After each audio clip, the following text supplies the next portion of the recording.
Hello ladies and gentlemen, this is your guide speaking, LabRap Motovlogs. I thank you for joining us here today as you move through the second round of the second interview of JBH Motovlogs interview series. Today I'll be guiding you on a tour through 5 different questions, all directed at JBH Motovlogs. But before we get started, and as an introduction to this tour, I'll be giving JBH the opportunity to introduce himself. Take it away, brother.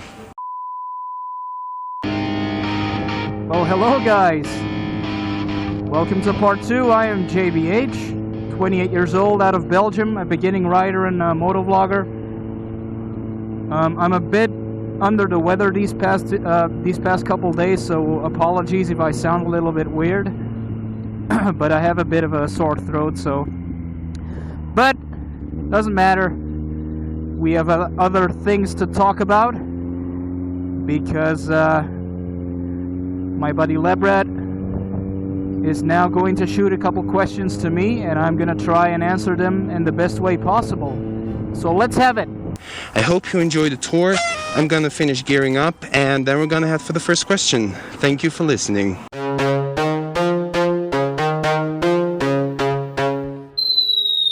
Okay, so question number 1. And I think a lot of viewers are going to be able to relate to this in one way or another. You know, when we decide we want to embark on this dangerous thing called riding a bike, we usually tell our loved ones. And now I'm wondering, GBH, how did you experience telling, your family or your friends or your colleagues that you decided to ride a bike? Well, that's actually a very good question, because I imagine every single one of us who starts motorcycle riding has to deal with this issue, because most people, when they hear motorcycle riding, all they can think of is this. And to be completely honest, this is really funny now, but it wasn't funny at the time. But when I first told my girlfriend about my plans to pick up motorcycle riding, she actually got pretty mad, and she actually threatened to leave me. Seriously, she said she was gonna pack her bags if I went through with it. So of course I went and bought a motorcycle. No, but of course we talked about it. I convinced her as to why I wanted to start riding a bike. And I also explained how I was gonna do it all. And she knows me, right? I mean, I'm not a reckless guy. She knows I'm not gonna be acting like a psycho on the street. So apart from my girlfriend, there wasn't really many people that I needed to convince of letting me do this, because well, in fact, nobody has to give me permission to do this, because if I want to do it, I will freaking do it. I'm an adult. I'm well aware of my responsibilities if I make mistakes. So in the end, it's all up to me. But I always keep in mind other people's opinions, because we can't disregard the fact that motorcycle riding is dangerous. No matter how experienced you are, no matter how safe you try to behave on the streets. It can be over in a split second, and it doesn't even have to be your fault. In the end, I weighed all the pros and the cons, and here you have it. I'm riding my bikes. Okay, interesting. Now, in one of your previous videos, you talked about motovloggers treating their channel or their themselves in their channel like characters, like fictional something they create. Now, who's GBH? Who's the GBH we get to see? Is it like the real you, or are you like a different person when you turn on the camera and you step on your back? Well, what you see is what you get, basically. I'm not the one to act differently during my videos than I really am. I'm not gonna force anything. I'm not gonna put up a front. As I said, what you see is what you get, and in fact, I might be more myself during my videos than in certain real-life situations. Well, I've talked about this in my previous Sing the Planet video. And the fact is that I've always cared way too much about what other people think of me, especially strangers. Because I've always been very worried about the kind of impression that I leave when I say something or when I do something in front of people that don't know me. And I'm well aware that I shouldn't care about it that much, because if people don't like what I do or say, well, then that's their problem basically. But somehow I've always had this weird feeling that makes me very uncomfortable in those kind of situations. On the other hand, whenever I'm in the company of people that I know and trust, I have absolutely no issues whatsoever to be myself and act accordingly. If I want to do crazy, then I do crazy, and if I want to be weird, then I act weird. And actually, I have the same feeling whenever I put on my helmet, because there's no one watching me live. There's no one judging me at this very moment. So I have that peace of mind, so to speak. And I know later on in the comments people can judge me, and that is the purpose of posting videos online, basically. But at that moment, I don't mind, because it's already over. Even though I might be very reserved and introvert in real life at certain times, on the other hand, I can be very extrovert. Is that the opposite of introvert? Oh, whatever the word is, that. And I can be very confident. So I'm not the person who is going to act differently just to please other people. I see.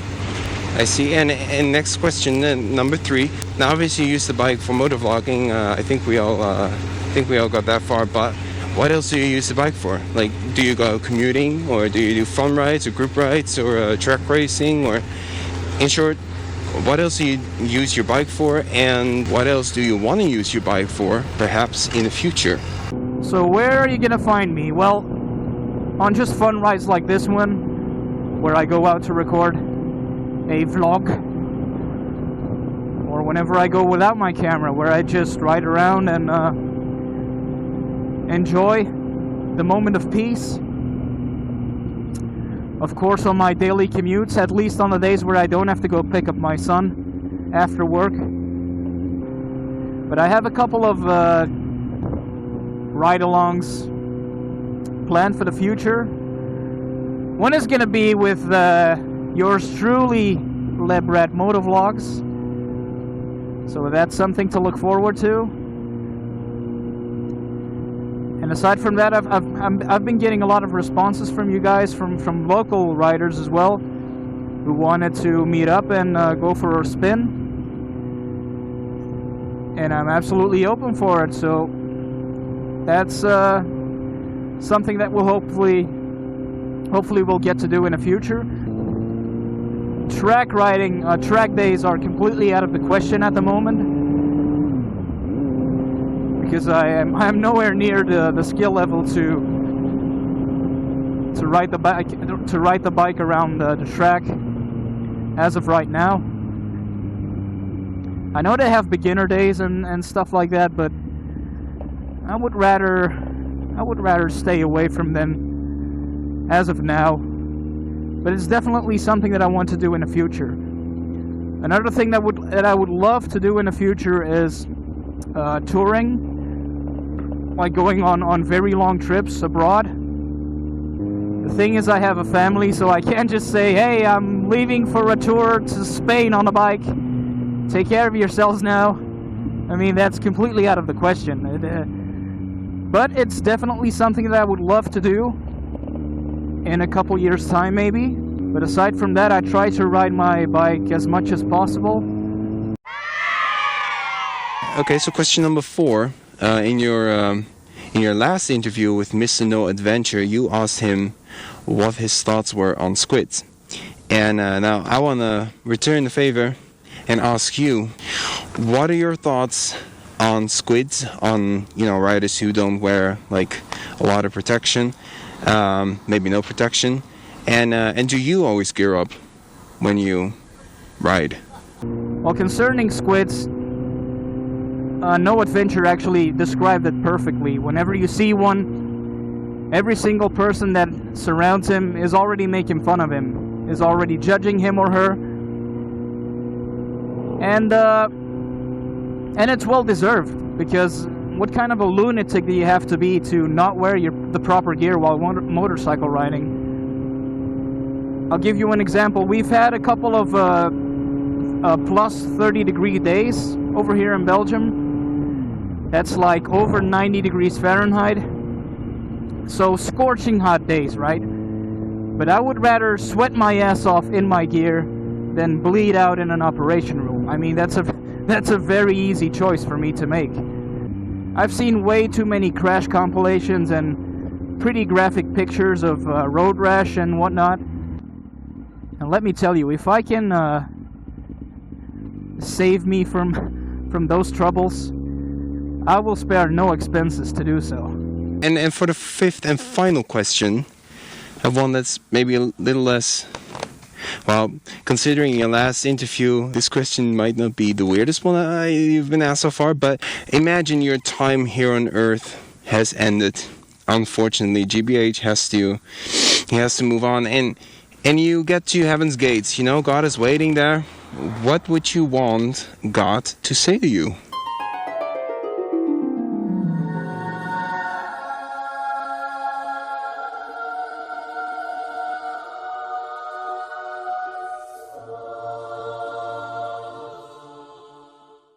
Welcome, JBH. Welcome to the heavenly gates. Hello, God. Is it really you? Yes, my child. It is me, God. I was waiting for you. You have earned your place amongst us. Really? Oh, that's awesome. Yeah, I try to live a good life and to be kind to others. Oh, I'm so happy I'm allowed into the gates of heaven. But I have one question. Of course, my son. You may ask me any question you may like, and I will answer. Can I bring my motorcycle with me? Of course, my son. Of course you are allowed. But, would you mind if I take it for a spin first? It's been ages. Well, it's your house, your rules, I guess. But you have to promise me to be careful, okay? Yes, I promise.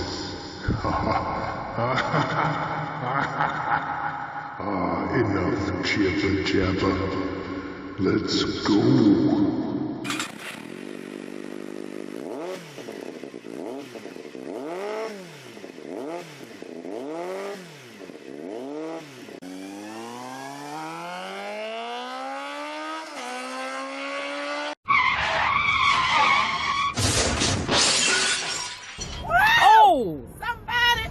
He needs some milk.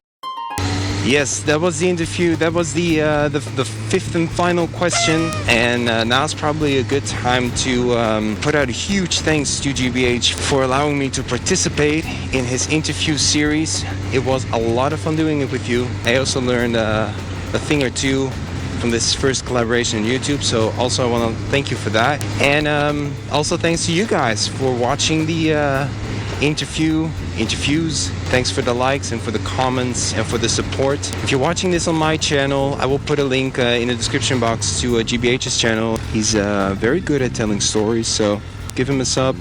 And that's basically it. Again, thanks everyone, and until next time. Yes, and goodbye guys.